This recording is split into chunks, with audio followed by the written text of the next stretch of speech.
Ngiyabingelela okhulumayo umenzeni wakaZulu uMama uSibiya, ngihlala kaPhi eMlazi.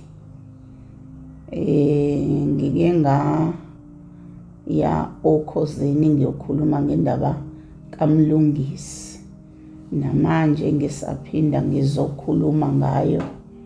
Ngifuna uqala eqaleni ebuncaneni bakhe ekhula kuze kuzofika manje, ngoba kahle kahle usizo ngaye ngisalidinga. Ngaya okhosini kwagcina kungalunganga. Ngizochaza-ke ngomlungisi. Umlungisi ukhule eyingane ebi-right, ngimkhulisa. Qale ukungishintshela elapha ko-13 to 14. Angamthola kahle, ngathola ukuthi uyafeyila esikoleni, nama-report uyaganga esikoleni, ngazama ukuyilungisa leyo nto. Wayefunda eLokhuzana eMontclair, esikoleni eseklasi. Hhayi, ngabona ukuthi bagcina-ke lapha ngoba khona amandiya bethe hhayi bacela ukumkhipha ngoba manje uyabahluba, ushaya iy'ngane, uyahlupha nje. Bagcina bemkhiphile, ngase ngambuyisela elokishini. Esenza bani lapho? Esenza ugrade 6. Ngafika ngamfaka esikoleni ebavumile. Hhayi, wangavumi ebavumile, wafunda nakhona wahlupha. Agcina ngemkhiphile ngamisa kwesinye isikole esika-B ngasekhaya, ekhaya ka-D. Ngamisa ka-B, naka-B wafunda unyaka waphuma phakathi nawo. Shuthi ngabona ukuthi hhayi ayisengangami, akafuni ukufunda lo muntu. Uqala unyaka uqala kuyaqamba kushaya omashi, akasayi esikoleni. Hhayi, ngamiyeka-ke umuntu ohlala, ngoba nami ngumuntu osebenza, bengisahlala la eThekwini edrobheni ngithungela khona. Angisebenzi kahle kahle, ngiyathunga amaphinifa, ngidayise emgaqweni, ngidayisela lapha ku-Prince Edward. Shuthi-ke ngimshiyeke ekhaya, ngibuye ngizohlala la eThekwini la ngithungela khona. Ngihlale la ngithungela khona, kube namacala elokishini, bayashawa, bayantshontsha, benzani, bahlukumeza abantu. Ngase ngithola-ke ukuthi hhayi udla ama-drugs umlungisi. Ma ngifika ekhaya, ngibuyile ekhaya, ngithola ukuthi badla ama-drugs bobabili nomfowabo lo mdala. Akasafundi-ke lo mdala, nalo mncane akasinaye lo, akasafundi. Bahlele ekhaya. Ma ngifika ekhaya kuyisikwadi ngesabafana esigcwele. Ngazama ukuya emaphoyiseni. Amaphoyisa afika, abakhipha endlini, baphinde babuye, abakhipha baphinde babuye. Sengintshontshelwa la ekhaya, sekwenzelwa yonke into la ekhaya. Ekugcineni kwakho amaphoyisa ayisethi kumina angiyichithe le ndlu ngoba ngisezakhiweni kahle kahle. Anginawo umuzi, ngathola indawo nje ezakhiweni ngazakhela. Banendlu yabo engaphandle. Hhayi-ke ngempela kathi amaphoyisa ichithe le ndlu ngoba kuyacaca ukuthi sekuyiyona isigodlo seyidakamizwa zey'ngane zala. Hhayi, nangempela ngiyichithe le ndlu. Ekuyichitheni kwami le ndlu, hhayi bangathi baba bangcono ngihlale nabo-ke kule ndlu engihlala kuyona ewu-2 room. Hhayi-ke manje bangingenela-ke, bangitshontshela-ke endlini. Ngaze ngabona ukuthi hhayi angisazi manje ngizokwenzani. Sengingenelwa nabantu endlini abazobafuna, kangangokuthi ngingaze ngashawa, ngizilele ubaba wabo, ngishawa kanye nabo. Umphakathi befuna iy'nto zabo ababey'ntshontshile. Hhayi-ke ngenhlanhla kaNkulunkulu siqhutshwa-ke siyobulawa sisemgaqweni. Waqhamuka amaphoyisa ukuthi ayibize ubani omunye womakhelwane. Babaleka-ke abantu umphakathi basishiya kanye nabo, sebelimeleke. Babaleke-ke abantu basishiye kanjalo emgaqweni. Abese yafika amaphoyisa athathe bona ngendlela ababelimele ngayo, bathi bacela ukubahambisa babase esibhedlela eMshini. Babahambisa bebasesibhedlela eMshini, bafike babashiye khona. Ngakusasa baphinde bafike labantu abebebafuna ngayizolo, bafike nje bephethe iy'bhamu sebezobafuna. Ngibachazela ukuthi hhayi abekho labo, baloke behambe izolo namaphoyisa nje bakade ngishawa nabo, abababuyisanga. Kusho ukuthi bese ngiyabona ukuthi hhayi isimo sisihle, ngizogcina sengifelela endlini, ngibuye ngiphinde la eThekwini la bengithungela khona ngizohlala khona. Baphume lapho la bebekhona, babuye beze kumina bobabili ngokulamana kwabo, beze la eThekwini la bengithungela khona.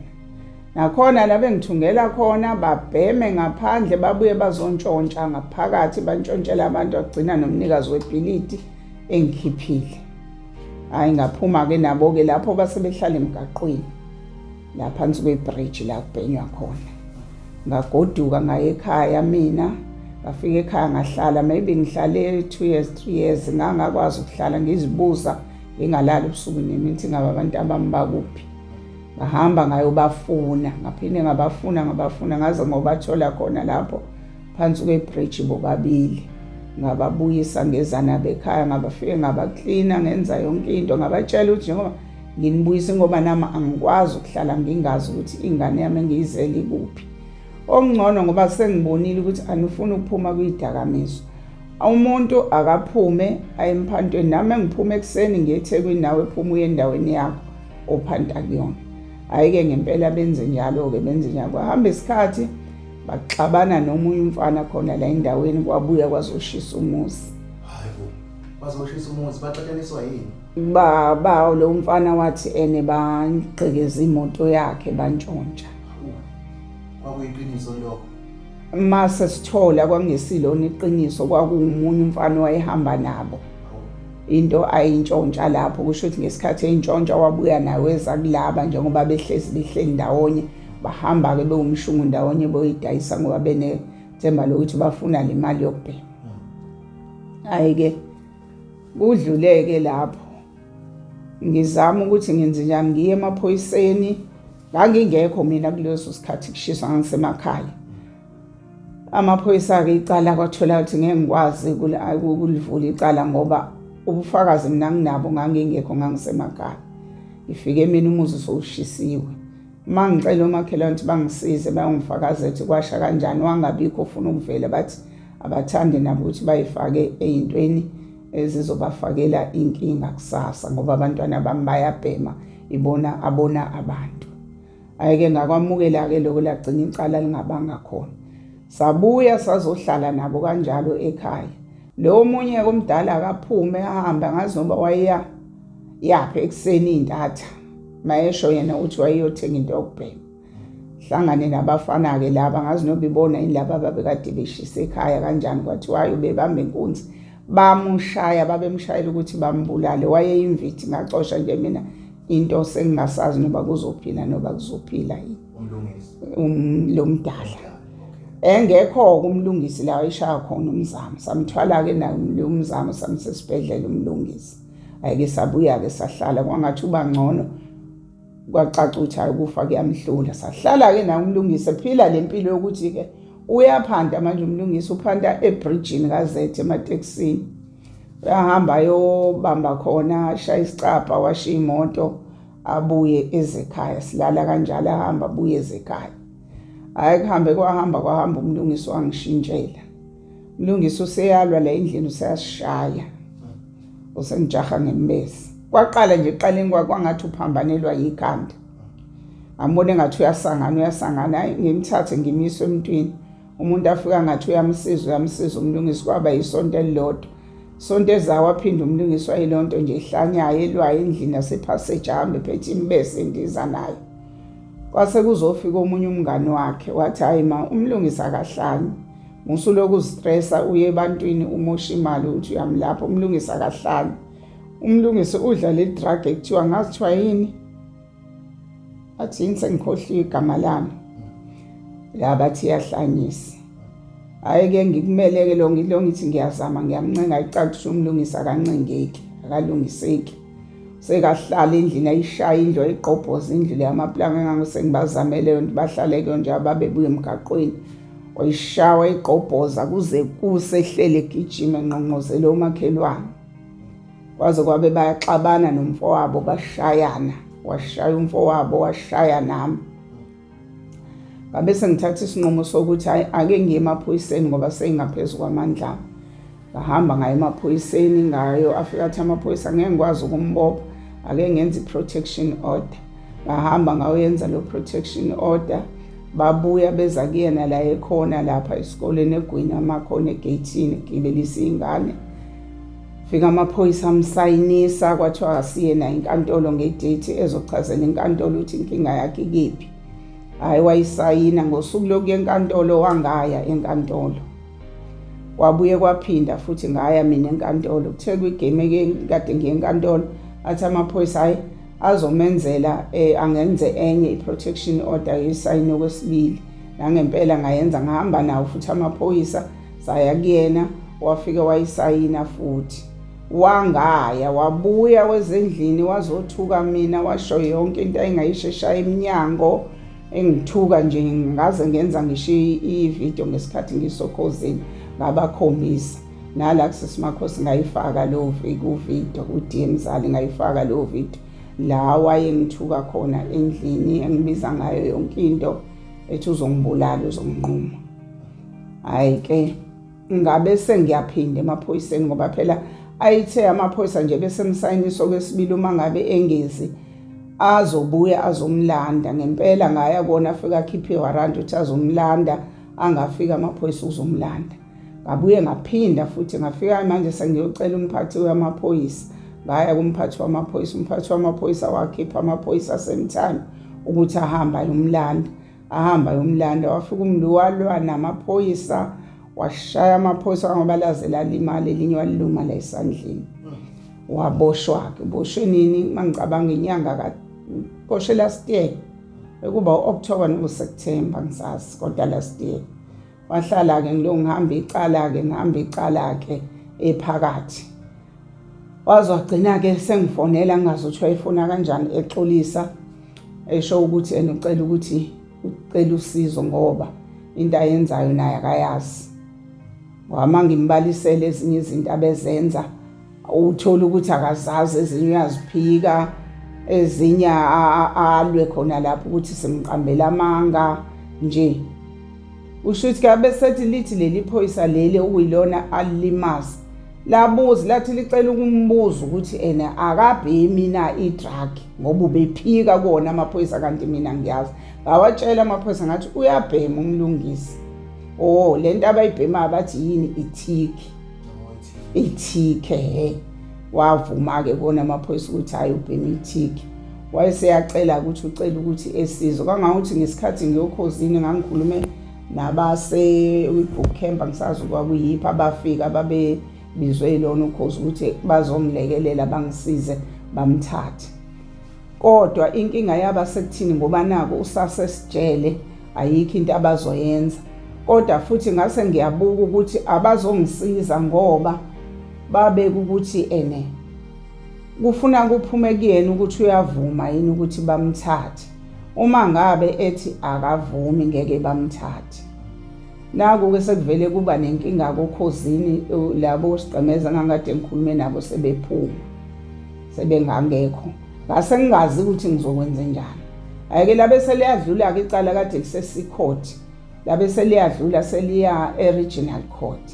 Themali ye-regional court ngaba nokuzisola emoyeni wami ukuthi angimkhiphe ngoba nginaloko ukuthi mangiyoma eboxini ngibhekana nengane yami, into engangazange ngicabangele ukuthi ngiyoma eboxini ngibhekane nengane ukuthi iyangishaya, ilwa nami ngesimanga sama-drugs. Ngahamba ngayocela enkantolo ngathi ngicela ukuthi bamkhiphe, ke ngizama ukuthi ngifune olunye usizo lokuthi asizakale ngoba naye useyasho ukuthi uyalidinga usizo kade engasho ekuqaleni.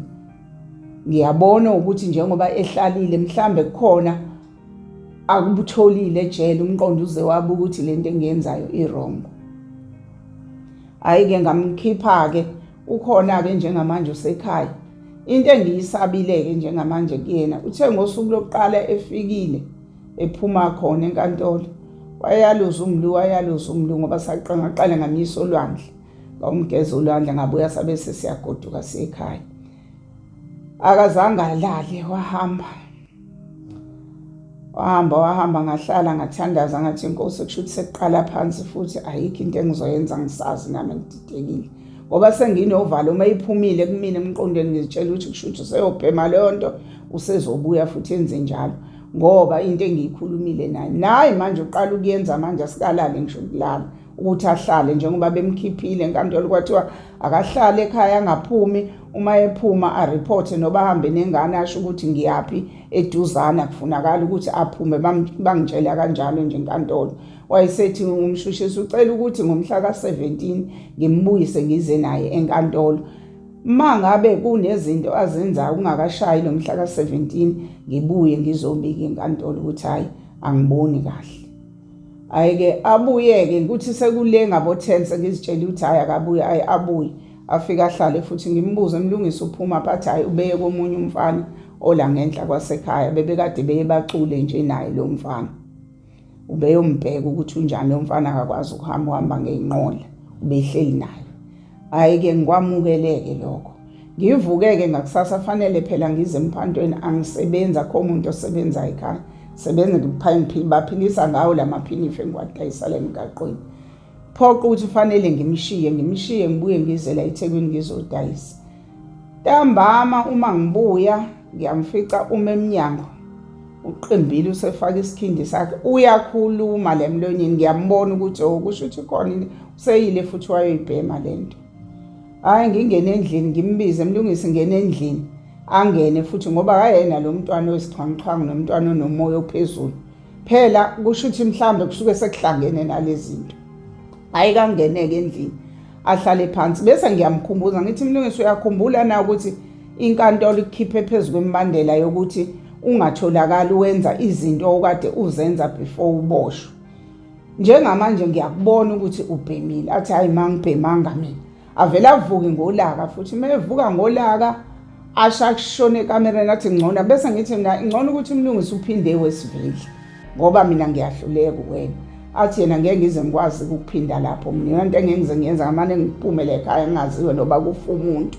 Yabo sephinda lezo zinto manje. Avela ngene endlini agqoke ijacket yakhe athathe yonke into yakhe aphume ehambe. Ngithi ngiyamkhulumisa athi angimiyeka hambe.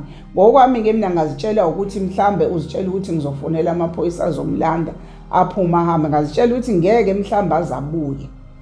Ahambe kuhambeni kwakhe uMayesho uthi wahlangana nomunye untombazana okhona lapha endaweni sahlanganisa ukuthi sibe nomhlangano obheka nje izingane endaweni ezihlupha ngoba sesibona sengaphezulu kwamandla. Shuthi ahlangana naye lo ntombazana bese amkhombisa efonini ukuthi wabona yini mntu ukuthi uma wakho wayokhosini ngalesimo salempilo umphilisa yona. Imnandi lempilo iphilisa umzali wakho asha amkhombisa. Kusho ukuthi mina wayengangikholwa mangimtshela ukuthi ngikwenzile lokho. Amkhombiseke lo ntombazane ayibone lento angazi noba yamphatha kabi noba yathini ngoba wabuya mina sengisekamereni ke lapho ngihlele emshinini wami ngiyathuma. Ukhona umfana walomfana wami omdala umzukulu usekhishini uyapheka. Ngiyamuzwa lokho ekhuluma naye ekhishini. Uma ngiya kubona ekhishini ngimbuza awumlusa abuyile futhi mina bengithi awuzobuya ngoba phela uthe wena ngeke uzuye wesivili kanti ngiyakubona ukuthi usuyabhema futhi. Ngiyamfica uyakhala. Ubikela lo mfana kamfowabo ukuthi sehluphile usekhathazile ekhaya akazi ukuthi yini angamsiza. Uyacela nakuyena lo mntwana omunye ukuthi bangayenzi yena lento ayenzayo. Inkinga yakhe uhlushwa idrug. Ngibuza ukuthi ke mina lengane okhuluma naye encane yazini ngaleyo nto ngoba kufanele uze kumina uzokhuluma nami sizama ukuthi sifune usizo makuwukuthi uyalifuna usizo ngempela. Athi ke hayi ma usizo ngiyalifuna. Ngithi mina usizo olunjani ngoba ngithe kuwena hamba uye e-rehab noba uye ecampini wathi wena ngeke ukwazi ukuya ecampini ngoba njengoba uphuma vele awusabhemi. Manje olunjani usizo oludingayo. Ingakho ke ngilana mina ukuthi ngiyacela ukuthi akafike naye azozichazela ukuthi iluphi usizo alidingayo ngoba mina ngiyalidinga usizo ngomlungisi ngoba ngiyabona ukuthi kusho ukuthi uzoza ngibulala kanti abantu abami ngiyabathanda bobabili nalomdala. Angifisi ukuluzwa ayibona ngazi mangifika uNkulunkulu ngafike ngithi abantwana engiphe bona ngenzani ngabo. Noba ngithi ngiyazama ngithi ngiyabalahla kuvuma ngoba ngahamba ngisho ukuyobafuna lapha emakethe la phansi kwebridge laba behlala khona ngababuyisa ngabalethe ekhaya ngoba nginethemba lokuthi kusasa labantwana ibona abazongondla abazongikhulisa njengoba sengimdala angisebenzi ngiyadayisa emgaqweni amaphinifa. Angithi njengoba ngibafundisa ibona abazokwenza bangisebenzele ngisabakhulisa namanje bangivuka manje bengiphuma nje ekhaya omunye uthi 2 rand omunye uthi 6 rand. lo mdala ke nje washawa abantu nje useyinto engenamqondo kahle kahle. Yena kuke wawuzama umsebenzi wangathi uyasebenza wavele usevelawe adlikise kusho ukuthi washayeka kakhulu ekhanda. Udla amaphilisi nje ama-epilini sengengamzamela indaba yempesheni eklinikhi bambhalela hayi wafika emaweleni wafeyila. Bahleli-ke nje lapha endlini bobabili. Angazi wathi udokotela akaphasi. Waphinda-ke eklinikhi besanda kuphelela umsebenzi wayeklinikhi waphinda udokotela wamenzela enye incwadi eklinikhi washo ukuthi kulokungabikho kwakhe komqondo mangithi ngiyabheka i-ID akayazi ayikho i-ID uyilahlile manje asikwazi ukuya emaweleni kuyomenzela lempesheni sekwamenyezelwa-ke nje kade kumenyezela umbhobho ukuthi akuzokwenziwa ama-ID useyenzile-ke sengilinda ukuthi iphume ngiphinde futhi ngiphinde emaweleni ngiyozama ukuthi angeke yini bamnike impesheni ngoba nje ayikho indaba yakhe nasemehlweni sengasaboni kahle nje kodwa yena uyazama ngoba ukhuthele kuphela ukuthi nje hayi bandla umqondo awukho nhlobo walimala kakhulu ekhanda. Iluphi usizi enibhekana nalo ningabazali abanengane ezingene zacwila ezidakamizweni nanokuthi ikuphi ongakusho kumzali onenkinga ebhekene nayo? Hey kunzima ngani yami ingane ezibhema izidakamizwa. Kunzima yikho into engayisho ziyantshontsha endlini ziyasilwisa izingane zifuna imali ngengane. Zifuna nje le mali ayikho zifuna nokudla khona la. Azilali lezi ingane zihamba kuze kuse. Okubuhlungu kakhulu ziyalimala zilinyazwa abantu. Ngani ngoba ziyaganga kokunye kwezinye indawo zishawa noba zingenzanga lutho. Okudlula nje kokuba kwazi ukuthi iyabhema sowunenkinga. Wena mzali ke nje uthwala wonke amacala. Thwala wonke amacala lezi ingane sihlukumezekile kakhulu sabazali abazala izingane ezidla iwunga. Uthulele ebusuku uzoheka sibobuya yiphi? Ebusuku ngane yami awulali khona isikhathi okuphele ubuthongo. Uthi uyathandaza ugcine sowuxoxa indaba. Nje mina bese nginanamahloni okutshela ngisho umndeni wami. Okunye bebezosebenza kuthiwa sengisesibhedlela useshayiwe sengimthwele sengimisa esibhedlela. Ngoba phela ukuthi ubhema uwunga ngeke ngimlahle ukusala amathumba ami. Ngoba ngisho sebemshayile nje nalomdala eseshayiwe lapha kwafika wayigijima wazobiza mina. Akekho omunye umuntu ofanele abizwe yimina. Kunzima ngane yami kunzima ukubhekana endlini ziyadla. Ukudla ngisho ungathenga isinki uthengeni zikushaza ekuvale endlini. Impahla endlini ziyiqeda yonke mina nje isinkwa ngase ngisika nangesikere nje sengithunga ngaso. Kungekho lutho endlini.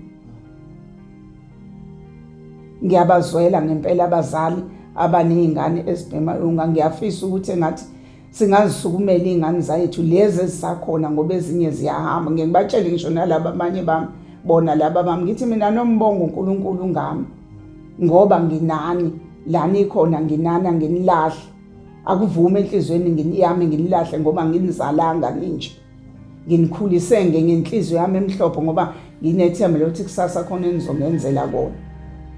Anginilahle abanye abazali izingane zabo abazazi ukuthi zikuphi kuyimanje abalali sibaningi akuyimina kuphela abantu abahlukumezekile ngeingane ezidliwunga and lezi ngane imingenile kuyona awukwazi ngisho ukukhuluma nayo mawuzokhuluma nayo ufanele ube neplan ukuthi ngizokhuluma kanjani nayo ngeke nje uzokhuluma ngoba ukuthi hayi ingane yami vele ngiyayizala uzoyikhuluma inobe kanjani ngoba uyambona lo muntu uthi sidwangudwangu nje into engenamqondo. Kubazala abanye abanezingane ezibhema iwunga ngiyafisa ukuthi izingane zethu siyisukumele ngoba nazo azizinzi lento mangiyibuka inane demon phakathi ngoba ngizingazisho ingane ithi mange ngiyibheme kodwa kube nento nezovela imsusa endlini uba sathe uthi uyakhuluma naye uthi ke manje akasakuzwa kwawena ayikho into asafuna ukuyilalela kuwena. Kunzima nje. So umama mhlawumbe mengabuza mawukhona abantu abafuna ukuthenga amaphinifa bangamthola ngiphi namba ngoba uyathuma wenzani. Yebo ngane yami ngithunga amaphinifa. Inamba yami engeke ngiwhatsappa kuyona. Inamba zami zo-3 call, zo-2 ikhona nale endala kade ngiyisebenzisa kuqala. 081 eyamanje 30 66 178. Endala 0833 948160. Ngitholakala ku-Prince Edward. Phambi next to uMtapuna ngase-Fabric City. No siyabonga. Transformation Life simzwile umama kaMlungisi bafowethu ukhulumile. Ngicabanga ukuthi makukhona ofuna ukuphosa isandla, ukufaka isandla angafaka umama uthi ngamaphinifa amahle. Ngicabanga ukuthi sizowashutha ntambama ngoba sisazoya ekhaya kubo kaMlungisi. Siyokhuluma naye futhi uMlungisi ne-team sibone ukuthi ke angasizakala kanjani. So siyacela uma kukhona ofuna ukuthenga, ofuna ukufaka isandla emaphinifeni kamama uzomthola kuzo lezi inamba azishilo. Siyabonga kakhulu.